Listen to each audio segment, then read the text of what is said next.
Tem algumas perguntas que eu sempre recebo na minha DM, ou mesmo quando eu abro caixinha de perguntas lá no Instagram. Só que eu tenho achado cada vez mais difícil responder essas dúvidas de uma maneira muito simples, de uma maneira muito direta. Então, para comemorar o marco de 5 mil inscritos aqui no canal, eu resolvi fazer essas respostas de uma maneira um pouco mais longa, um pouco mais detalhada. Então, separei algumas das perguntas que vocês me mandaram numa caixinha que eu abri lá no Instagram e trouxe pra gente conversar um pouco sobre as dúvidas de moda e também fofocar um pouquinho sobre a minha vida. E para começar, uma pergunta muito boa que eu recebi foi: comprei meu boy na planta e não sei por onde começar. Me ajuda. Particularmente, eu acho essa história toda de comprar o boy na planta uma coisa um pouco difícil. Principalmente porque se assume que a mulher, quando pega esse cara meio cru, que não sabe muito bem o que vestir, parece que ela precisa ter algum tipo de trabalho para poder melhorar ele. Sendo que, na minha humilde opinião, o cara precisa ir atrás dessas coisas. E eu nem tô falando aqui ter um interesse muito profundo na moda ou alguma coisa do tipo. Mas porque eu realmente acredito que se você tá num relacionamento com uma pessoa, você quer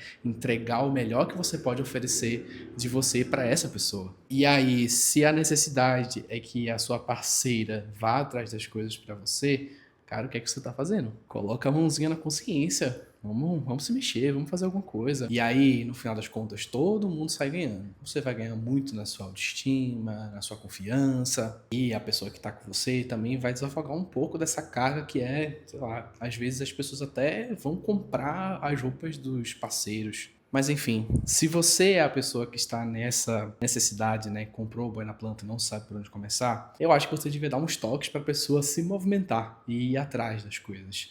Não que você precise fazer isso, não que você precise ir atrás. E aí, no final das contas, tudo vai ser sobre conversa. Às vezes o que eu vejo muita gente fazendo também é que ficam encaminhando vídeos meio que numa forma de indireta. Nem sempre eu acho esse tipo de abordagem muito saudável, mas também pode ser uma. Você pode mandar uma foto ou um look de alguém que você gostou e falar assim: nossa, como fica bonito, né? Porque você não experimenta. E assim, talvez ir plantando uma sementinha, mas sem ser muito invasivo. Próxima pergunta: qual vale mais a pena arriscar? Loafer, Oxford ou mocassim? Sem querer ser chato, loafer e mocassim são basicamente a mesma coisa. Os loafers barra mocassins, eles são uma grande família de calçados, na verdade, mais caracterizados por não terem cadarços. E aí vou mudar um pouquinho essa pergunta para a gente fazer essa comparação entre os loafers, entre os Oxford e os derbys. Acho que cada um desses três calçados, eles têm um nível de formalidade diferente a depender do seu formato.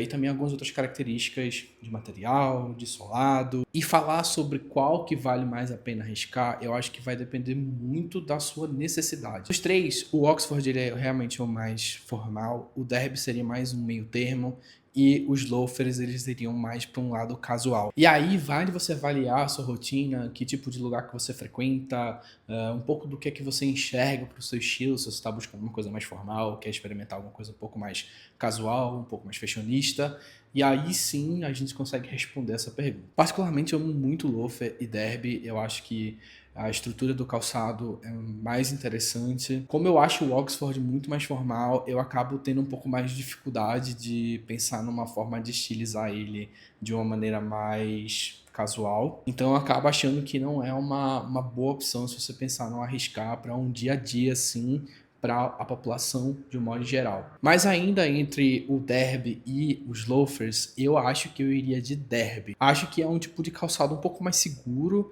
como ele tem cadarço, acho que as pessoas estão um pouco mais acostumadas por conta dos tênis e tudo mais. Fora que existem opções muito interessantes que puxam para o lado um pouco mais casual, usando os solados tratorados, uns materiais um pouco diferentes, que possa fazer com que ele seja um melhor investimento a depender da sua necessidade e do seu gosto pessoal. Uma pausa na categoria fashion, vamos para um pouquinho de fofoca, e me perguntaram como te veio a vontade de largar a rotina de médico para criar conteúdo. Eu já fiz um vídeo aqui no canal sobre a minha transição de carreira, mas para quem não sabe, quem não me conhece, eu sou médico de formação e eu não atuo desde 2022, setembro de 2022. A questão da comunicação e da criatividade, ela sempre existiu na minha vida de uma maneira muito mais pela diversão.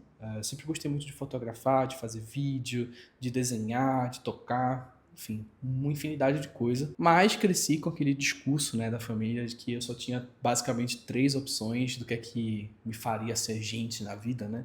que era ou fazer medicina, ou fazer engenharia, ou direito. Eu caí de paraquedas na medicina, nunca foi meu primeiro plano. Aprendi muito durante a faculdade e muito das minhas habilidades de comunicação se desenvolveram por conta da medicina também, já que a gente precisava conversar com as pessoas que a gente atendia e desenvolver esse relacionamento para poder as coisas andarem. Mas eu nunca me senti muito pertencente naquela carreira, nunca enxerguei muita possibilidade de futuro, fazendo alguma coisa assim no longo prazo, e sentia muita falta dessa minha vontade de me expressar e dividir coisas que estavam na minha cabeça, dividir também coisas pelas quais eu sou apaixonado, como é a minha relação com a moda. E como um bom millennial que cresceu acompanhando muito YouTube, isso veio de uma maneira muito mais, acho que eu consigo fazer isso, vamos ver no que vai dar. Eu comecei a criar vídeos em outro nicho, inclusive, e a experimentação ela veio muito para poder eu finalmente conseguir chegar num lugar que eu estivesse confortável e que eu me sentisse verdadeiro conversando e comunicando com vocês. Junto a isso, teve toda a questão da pandemia, que eu trabalhei durante todo aquele período, tive um burnout muito difícil e que me obrigou a me afastar do trabalho. Nessa época eu já estava criando conteúdo e meio que, tipo, quando eu me afastei do que eu não estava muito satisfeito e consegui colocar um pouco mais de energia nos conteúdos que eu estava criando, as coisas andaram muito rápido, enfim, estou aqui hoje. Também tem me permitido explorar algumas outras coisas, né? Como o meu processo de consultoria de estilo, que eu consigo ajudar outras pessoas a desenvolver um estilo pessoal, chegar numa comunicação de imagem que elas estejam satisfeitas. E mais recentemente eu coloquei na minha cabeça que eu vou aprender a costurar para poder fazer as minhas próprias roupas e quem sabe lá na frente isso não vira uma outra coisa, né? Bora ver. E falando nisso de fazer minhas próprias roupas, essa próxima pergunta resume um pouco do sentimento de que me impulsionou a fazer isso. Que é se eu tenho problema com os GG, que são P. Como uma pessoa gorda, acho que tem ficado cada vez mais difícil encontrar roupas que me vistam. E não só me vistam, né? Mas que elas tenham um bom caimento no meu corpo, que me façam me sentir confortável, que me façam me sentir confiante. Acho que isso vem acontecendo também por um grande aumento, né, dessa cultura da magreza, de novo. Acho que é um tema muito delicado que a gente precisa ficar atento. Mas também, daqui no Brasil, a gente tem uma dificuldade muito grande de padronizar as grades de tamanhos. Então, dentro de uma mesma marca, por exemplo, você pegar duas calças da mesma numeração, elas podem não servir, podem não ser a mesma coisa, simplesmente porque a grade de tamanhos é uma bagunça. Claro que a questão de modelagem, material, tudo isso vai impactar também em como as roupas vão ficar no seu corpo, mas de um modo geral, eu também sofro com esse tipo de dificuldade, mesmo sabendo todas as minhas medidas, comparando com tabelas de medidas no site das marcas, muitas vezes não fica do jeito que eu gosto e acaba sendo uma experiência bem frustrante. De onde você tira referências para os looks? Eu acho que esse papo de referência, ele é muito legal. Acho que muitas vezes o canal principal da grande maioria das pessoas é buscar no famoso Pinterest, mas particularmente eu não sou a pessoa que fico buscando forma de look no Pinterest para o meu uso pessoal. Acho que eu estou num ponto hoje do meu estilo pessoal que me permite experimentar um pouco mais e também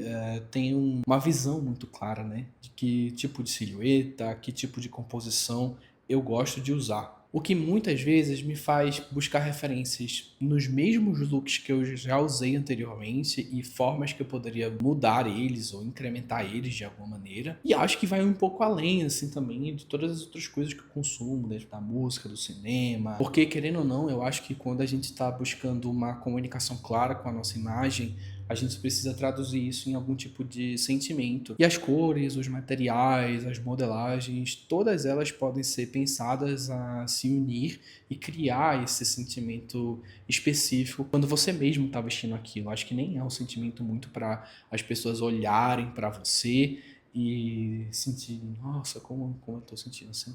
Eu acho que é uma coisa muito mais pessoal mesmo. Então, no final das contas, acaba que essas referências, elas vêm muito mais das vivências no offline do que alguma coisa que eu consumo, algum tipo de conteúdo, alguma coisa desse tipo. Como você lida com as dificuldades de ser um adulto autista suporte 1? Além do fun fact que eu sou médico, eu também sou uma pessoa autista. Eu recebi meu diagnóstico lá em 2022. Foi um diagnóstico bem tardio, mas que explicou muito sobre as minhas dificuldades de comunicação e de interação com outras pessoas e com os ambientes. Acho que o que eu posso dizer é que hoje eu entendo muito mais as minhas limitações, entendo muito mais como que é o meu padrão de funcionamento e isso me permite ter experiências mais agradáveis. Acho que sem forçar tanto a barra e também sendo um pouco mais acolhedor, assim, né, com as minhas próprias limitações. Eu demorei muito para entender isso, tem vezes que ainda bate, assim, um pensamento do tipo, ai, nossa, como seria mais fácil se eu não funcionasse desse jeito. Mas eu acho que também não é uma maneira muito saudável de lidar com isso. Então tem muita terapia envolvida, tenho muito suporte também dos meus amigos, das pessoas mais próximas. Mas ainda assim é uma coisa recente, né? Acho que vai fazer 3 anos assim que eu recebi meu diagnóstico e ainda tô aprendendo muito sobre tudo que eu posso viver. Uma outra coisa que me perguntaram foi sobre cuidados básicos com a pele com sugestões de produtos. Eu acredito que essa pergunta daria um vídeo inteiro por si só, então eu vou dar só uma leve pincelada aqui, né? Eu acho que os cuidados com a pele eles podem ser super simples, super básicos e contar somente com 3 etapas,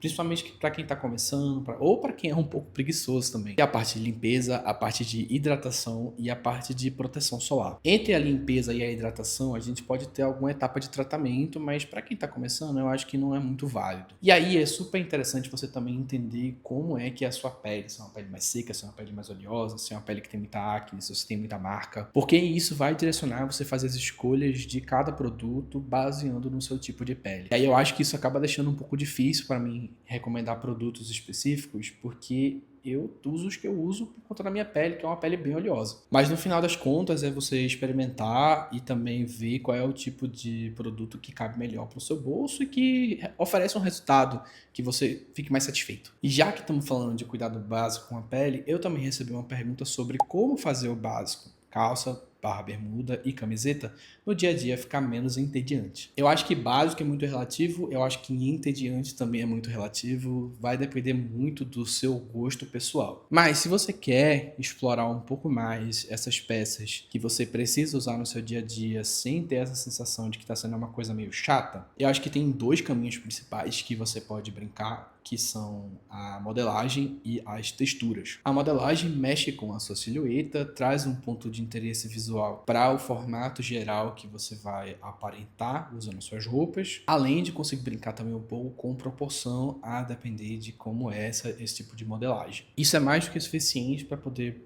deixar a sua imagem mais interessante, mas um outro caminho, que seria o caminho da textura, é adicionar também essa outra dimensão que é um pouco mais tátil, para além do visual. Acho que as texturas elas são muito bem-vindas, inclusive quando a gente está falando de looks monocromáticos, porque você consegue diferenciar as peças pelos materiais serem diferentes e acaba sendo uma forma diferente de você acrescentar interesse visual, de quebrar um pouco da expectativa daquela peça mais básica. Acho que por hoje é só. Gostei bastante de fazer essa conversa um pouco mais alongada sobre esses assuntos. Espero que vocês também tenham gostado. Deixem um like no vídeo, se inscrevam no canal se ainda não for inscrito. E mais uma vez, muito obrigado a vocês que estão aqui. Chegamos aos 5.000 e não faço ideia de até onde a gente pode chegar com isso. Mas estou bem animado, estou bem feliz. Até a próxima.